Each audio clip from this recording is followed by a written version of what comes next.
Good morning. Ngasi ki runes ki reading hai pete se ko runes ki reading se group 1 group 2 aina khaido se ko group 1 group 2 se da gi id symbol ani katang hai tare nung ani katang lo thoga yenga se nung ani sidagi harak pa kaino se hai tare ko number 1 dana karamba symbol la ke yenga se number 2 dana karamba symbol la ke yenga se ko number 1 da la iba symbol se sida leire ko aduga number 2 da la iba symbol se na si leire ko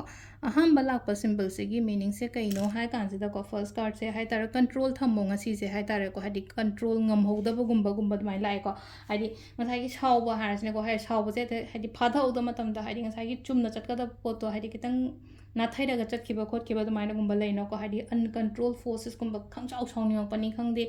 tauge kaina khalamba se hadi control ngam hoda bani khangde da mai taro lai ko kind of storm lakpa gumba hai ta nung le nungshit lakpa gumba hai tare ko mai taro ga oina oiba do hadi khangauda bi da ado si sina akoina kai tauba ta tara ga di yelaiba natraga hadi palaka do report se akoina khatang manage to wama khatang balance to wama darkar oi ko ahambagi akoigi rules ki meaning sina ko aduga ama ani shubagi rules ki meaning sina mu kaino ha matam da khangjallo tamjallo on hari ka hadi knowledge harasne ko samna habada knowledge or like shu tambi bangang gi oina haragdi